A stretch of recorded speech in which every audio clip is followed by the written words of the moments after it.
When my mother's name flashed across my phone screen, I nearly dropped it in shock. Her calls were as rare as solar eclipses, exactly twice in the past 5 years. Once to inform me that Aunt Meredith had died, and once to mention offhandedly that my sister was getting married. I wasn't invited to the wedding, of course. "Hello?" I answered cautiously. "Erica," her voice carried the same flat tone I remembered. "Your sister Vanessa and her husband are visiting this weekend, they want to see you. Come to dinner on Friday at 6. Then she hung up. I stared at my phone, 30 years old and still feeling like the unwanted child. I could have said no. Should have, probably. But some part of me, the part that still craved their approval, agreed to go. Friday arrived faster than I wanted. I called a taxi since I didn't want to deal with parking, and soon found myself standing in front of my parents' modest suburban home. The same home where I'd grown up feeling invisible next to my golden child sister. I smoothed down my simple black dress, professional but not flashy, and knocked on the door. No answer. I tested the handle and found it unlocked, so I stepped inside. The sound of laughter and conversation drifted from the dining room. Not just my parents and sister as promised, but what sounded like a full family reunion. Great. More witnesses to my perpetual disappointment status. I stood in the doorway of the dining room, taking in the scene. My mother and father at either end of the table, Vanessa and her husband centered on one side like royalty, and various aunts, uncles, and cousins filling every other available chair. Everyone's attention was fixed on my sister. "The second location should be open by summer," Vanessa was saying, gesturing dramatically.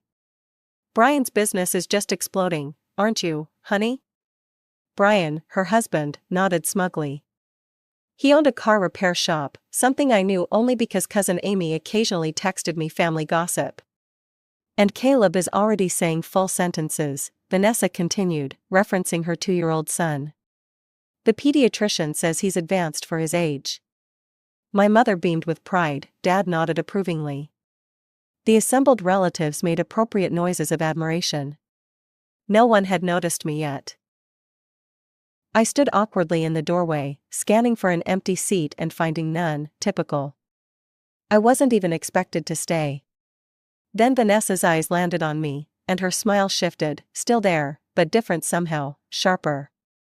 "Well, look who finally decided to join us," she announced loudly, drawing everyone's attention to me. "Come in, Erica, come sit with successful people for once." I chuckled to myself but kept quiet. Aunt Linda scooted her chair over, creating a sliver of space at the corner of the table. I squeezed in, balancing on the edge of the seat. As I was saying, Vanessa continued, "We're opening the second location right here in town. Brian's going to commute between both shops until he finds a manager he trusts." My parents nodded enthusiastically. "Your father and I are so proud," Mom said, reaching over to pat Vanessa's hand. "You've done so well for yourself." Vanessa basked in the approval for a moment, then suddenly turned her attention to me. "So, Erica," she said, her voice dripping with false sweetness, "are you still working as a waitress at that restaurant?" The table went quiet, all eyes turned to me. It was true that I'd started waitressing right after high school. My parents had refused to help with college tuition, saying they were saving for Vanessa's education. I'd had to find my own way. "Yes," I replied simply, still at the same restaurant. I didn't elaborate, didn't mention my actual position. Let them assume what they wanted. Vanessa laughed, a sound like breaking glass. "God, you've always been such a loser, Erica. 30 years old and still carrying plates for tips." The relatives chuckled. My parents exchanged knowing glances and nodded in agreement. I should have been hurt, but instead, I just smiled to myself. If they only knew. "Actually," Vanessa announced, clapping her hands to get everyone's attention, "I've gathered you all here for a reason. Next Saturday, Brian and I want to treat everyone to dinner at the best restaurant in the city to celebrate his success. It's going to be amazing." Excited murmurs rippled around the table. Everyone looked delighted, until Vanessa turned to me again. Except you, Erica, I'm not inviting you. Her smile was poison sweet. You're too poor to be part of a family celebration at a place like that. You wouldn't fit in. Before I could respond, my mother jumped in. Unless you're working there as a waitress, of course. Then you could at least serve us. The table erupted in laughter. I could see them all waiting for my reaction, expecting tears, embarrassment, pleading. Instead, I calmly finished the food on my plate, dabbed my mouth with a napkin, and said, I won't insist, you all enjoy yourselves. Their disappointed faces would have been comical if they weren't my family. When it became clear I wasn't going to provide the emotional breakdown they'd hoped for, they quickly lost interest in me. The conversation turned back to the upcoming dinner, which restaurant they'd go to, what they'd order, who would sit where. I quietly gathered my purse, slipped away from the table, and called a taxi. No one noticed me leave, no one said goodbye. The taxi dropped me at my building, a luxury high-rise in the best part of downtown. The doorman greeted me by name as I walked through the marble lobby to the private elevator that led directly to my penthouse apartment. As I kicked off my shoes and poured myself a glass of expensive wine, I couldn't help but laugh at the irony. My family still saw me as the poor waitress, the family failure. They had no idea who I'd become. I couldn't help but think back to where it all began. At 16, I started working part-time at a dingy cafe downtown. Not because I wanted to, but because I had to. Mom, I need new jeans, these have holes in them, I'd pleaded one day after school. She barely looked up from helping Vanessa with her science project. Don't be so demanding, Erica. We can't afford to buy you new clothes every time you want them. Meanwhile, Vanessa's closet was bursting with brand new outfits, and she had the latest iPhone while I was still using a flip phone from 3 years ago. So I got the cafe job, the pay was terrible, the hours long, but it meant freedom. I stopped asking my parents for anything. Bought my own clothes, my own phone, my own life. I remember overhearing my mother at a family dinner when I was 17. Erica will probably be a waitress all her life, she told Aunt Linda. She's not bright or talented like Vanessa. At 18, after high school graduation, the final blow came. We can't help with your college tuition, my father announced. We're saving for Vanessa's education, she has real potential. That night, I packed my things and left home. Found a job at a restaurant in the city center, not prestigious, but they hired anyone willing to work hard. I moved into a cramped apartment with 2 other waitresses, Maria and Jen. We barely made ends meet, but at least I was free from my family's constant comparisons. I'd see photos on social media of Vanessa at beach resorts with my parents, or skiing in Colorado, or touring Europe. Then came the proud announcement of her starting college, the education my parents couldn't afford for me but somehow managed for her. I pushed those thoughts away and focused on my job. The restaurant, Bellini's, was in a prime downtown location but struggling financially. The food was mediocre, the service inconsistent, and the decor outdated. But I showed up every day, learned everything I could, and never complained. On my days off, I enrolled in restaurant management courses at the community college, paying my own way one class at a time. Restaurant finance, menu engineering, staff management, marketing strategies. 2 years into my time at Bellini's, I noticed things getting worse. Fewer customers each week, more food waste, staff turnover increasing. One evening after closing, I found the owner, Robert Dawson, sitting alone with a glass of whiskey, staring at spreadsheets. Everything okay, Mr. Dawson? I asked as I finished wiping down tables. He sighed heavily, not really, Erica, thinking about selling or rebranding. This place is dying. I hesitated, then gathered my courage, rebranding won't help. His head snapped up, excuse me? Sorry, but it's true, the problem isn't the name or the logo. It's the concept itself. I expected him to get angry, but instead, he gestured to the chair across from him, tell me more. So I did. I explained how our menu was too extensive, 20 pasta dishes when our chef only made 3 of them well. How we were trying to be high-end but didn't have the quality to justify the prices. How we were missing the lunch crowd completely with our limited hours. What would you do differently? He asked, his interest genuine. Focus on what we do best. Cut the menu to 15 items total, the ones people actually order. Create tiered pricing, affordable lunch options and premium dinner selections. And start a delivery service for people working late in the office buildings around us. Robert stared at me. Where did you learn all this? Management courses at the community college. And watching this place lose money for 2 years. He laughed, not mockingly, but with surprise. How old are you, Erica? 22. Robert nodded slowly. How would you like to be Bellini's new restaurant manager? Help me implement these changes? I need someone who understands both the theory and the reality of this business. Someone who sees problems and solutions, not just complaints. 2 weeks later, I had my own small office and the enormous responsibility of transforming a failing restaurant.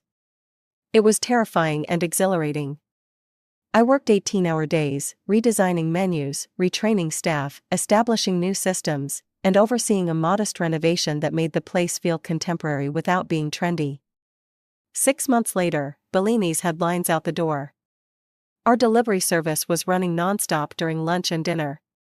We'd cut costs by 30% while increasing revenue by 45%. Within 2 years, we opened a second location across town. Then a third in the financial district. Each one profitable from day one because we'd refined our model to near perfection. On my 24th birthday, Robert invited me to dinner, not at one of our restaurants, but at the most exclusive place in the city. I have a proposition for you, he said after we'd ordered. I want to make you a partner. 30% ownership in all current and future restaurants in our group. I nearly choked on my wine. That's too generous. It's not generosity, it's business. You've turned one failing restaurant into 3 successful ones. I'd be an idiot not to lock you in as a partner before someone else steals you away. That night changed everything. I wasn't just an employee anymore, I was an owner. We expanded rapidly after that, opening 2 more locations within a year. By my 26th birthday, I bought my penthouse apartment. By 28, I had my own investment portfolio. And now, at 30, I oversaw 8 successful restaurants with over 200 employees. All while my family still thought I was carrying plates for tips. I snapped back to the present as my phone chimed with a notification. It was a message from Melissa, our reservation manager at the original Bellini's location. Just confirmed a large party booking for next Saturday evening, 7 p.m., name, Vanessa Cooper. I stared at the message, then burst out laughing. Of all the restaurants in the city, my sister had chosen mine for her big family celebration, the very celebration I wasn't good enough to attend. I spent the week leading up to Saturday in a state of nervous anticipation. Every time I thought about my family walking into my restaurant, not knowing it was mine, I felt a strange mix of anxiety and excitement. Robert noticed my distraction during our weekly management meeting. Everything okay? He asked after everyone else had left the conference room. You seem off today. Robert had become more than a business partner over the years. He was a mentor, a friend, and the closest thing to family I had these days. His wife Diane and their kids often invited me over for holidays when they knew I had nowhere else to go. My sister's bringing my entire family to Bellini's on Saturday, I explained. The original location. His eyebrows shot up. The same family that thinks you're still a waitress? The ones who didn't invite you to the dinner? I nodded. Well, that's convenient. A slow smile spread across his face. Are you going to tell them? I'm thinking about it. Robert leaned back in his chair. Erica, I've known you for 8 years. You've rebuilt my business, expanded it beyond what I thought possible, and never once have you asked for recognition from anyone, except those people. Don't pretend this isn't important to you. He was right. Despite all my success, some part of me still craved my family's approval, or at least wanted to see their faces when they realized how wrong they'd been about me. I'll be there, I decided. Saturday evening arrived, and I was a bundle of nerves. I arrived at Bellini's an hour before my family's reservation, checking that everything was perfect. Not that I needed to, our staff was impeccable, but it gave me something to do. I changed into a tailored black dress and my executive name badge, which clearly stated Erica Mitchell, owner and executive director. Then I positioned myself in my office, which had a glass window overlooking the main dining room, and waited. They arrived in a group: my parents, Vanessa and Brian, several aunts and uncles, and a few cousins. 14 people total, all dressed in their finest. I watched as the host led them to the large round table in the center of the dining room, our best table, which Melissa had reserved without my asking. Vanessa was holding court, gesturing grandly, clearly the center of attention. My parents beamed with pride, nodding at whatever she was saying. It was like a scene from my childhood playing out all over again. I stayed in my office until they had ordered drinks and appetizers. Then, taking a deep breath, I stepped out and walked slowly toward their table. My cousin Amy spotted me first. Her eyes widened slightly, but she didn't say anything. Then, one by one, the others noticed me approaching. "Well, look who it is," Vanessa announced loudly. "Are you going to be our waitress tonight?" "How perfect." I smiled calmly. "Actually, I won't be able to serve you tonight." "Too busy with other tables?" Brian smirked. "Too busy running the restaurant," I replied, gesturing to my name badge. "And the 7 others in our group." The silence that followed was deafening. My mother's mouth fell open. My father's face turned an interesting shade of red. Vanessa looked like she'd been slapped. "You own this place?" my father finally managed to ask. "Co-own," I corrected, "with Robert Dawson. We've been partners for 6 years now."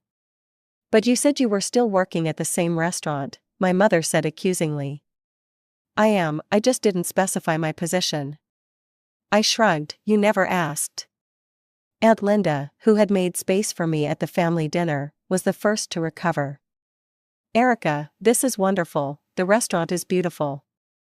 You must be so proud." Suddenly, everyone wanted to talk to me. How had I done it? When had this happened? Why hadn't I told them? My cousins looked impressed. My aunts and uncles seemed genuinely interested. Only my immediate family, my parents and Vanessa, sat in stunned silence. "Sorry to interrupt your celebration," I said, "but I just wanted to recommend today's special. The truffle risotto is exceptional. Though at $80 per plate, it might be a bit expensive." I looked directly at Vanessa as I said this, echoing her words about me being too poor to attend. Her face flushed with anger and embarrassment. She'd lost her audience, all attention had shifted to me. "I should get back to work," I said. "Enjoy your evening." I returned to my office, closing the door behind me. Through the window, I could see the chaos I'd left behind. My relatives were all talking at once. Vanessa was red-faced and furious, snapping at Brian whenever he tried to speak. My parents looked dazed, occasionally glancing toward my office. I should have felt triumphant. This was the moment I'd sometimes fantasized about: the big reveal, the shocked faces, the sudden realization that they'd underestimated me all along. But instead, I felt empty. Their approval or disapproval shouldn't matter anymore. I had built a life without them, succeeded without them. What was I trying to prove?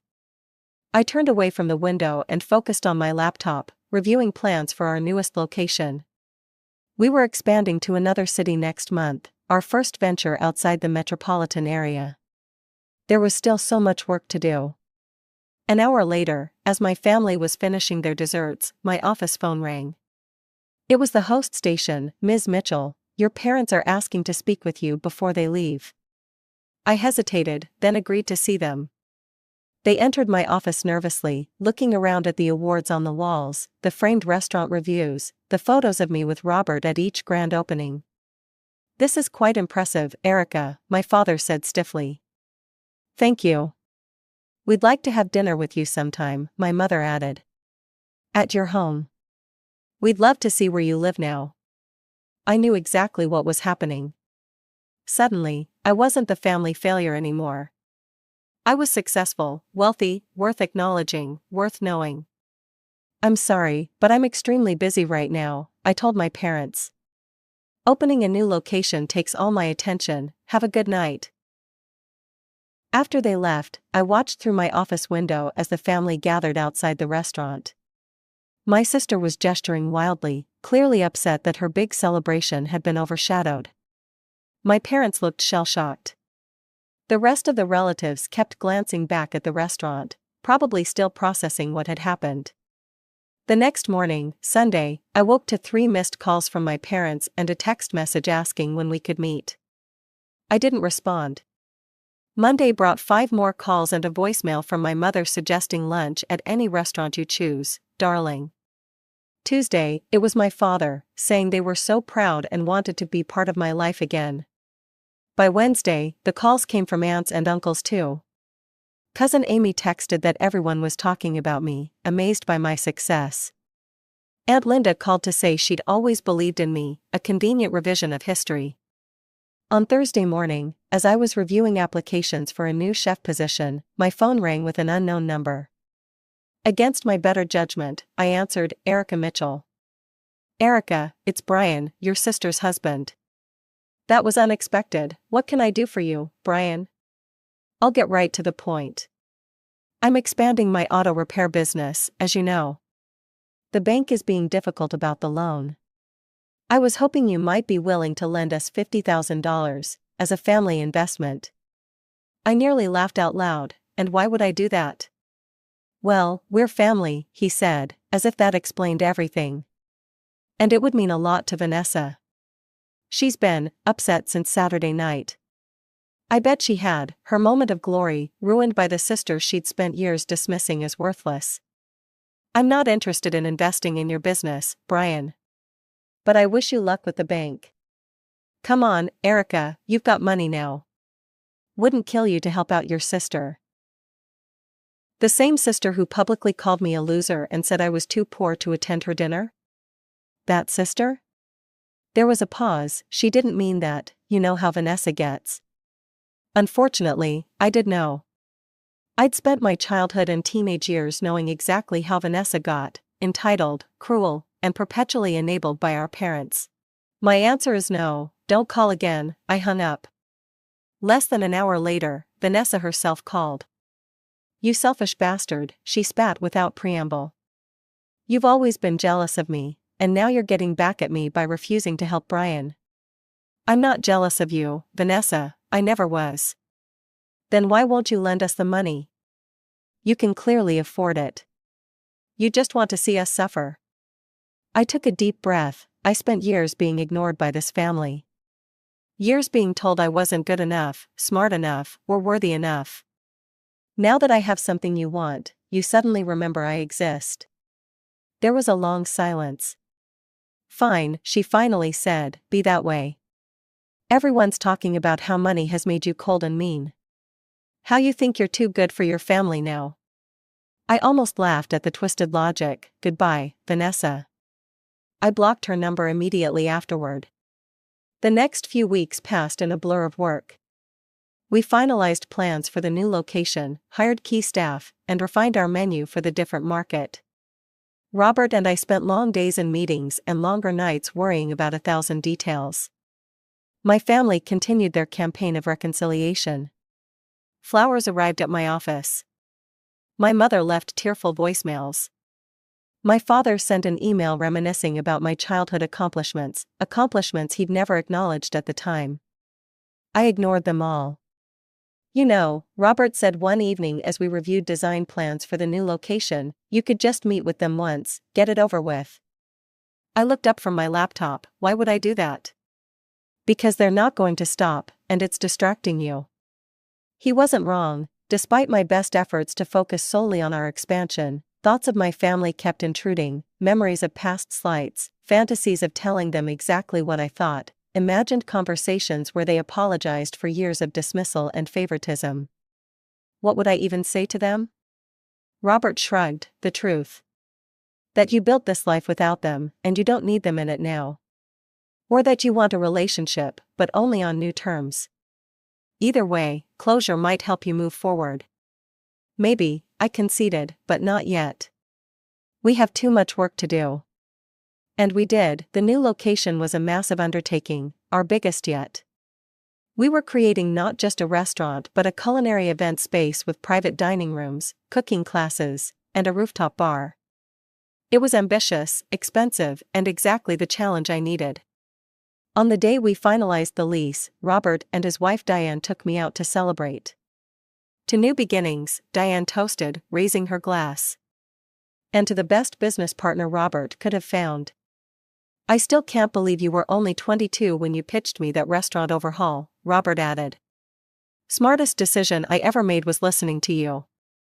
Thank you, I said, feeling a warmth that had nothing to do with the wine. For taking a chance on me. For believing in me when no one else did. Diane reached across the table and squeezed my hand. That's what real family does, Erica. They believe in you, they support you, they celebrate your successes instead of being threatened by them. Her words hit home. The people at this table, Robert, Diane, our restaurant managers, our chefs, even our regular customers, had shown me more support and appreciation than my biological family ever had. They were my real family now. As I looked around at their smiling faces, I realized I didn't need closure with my parents or sister. I didn't need their approval or their belated interest in my life.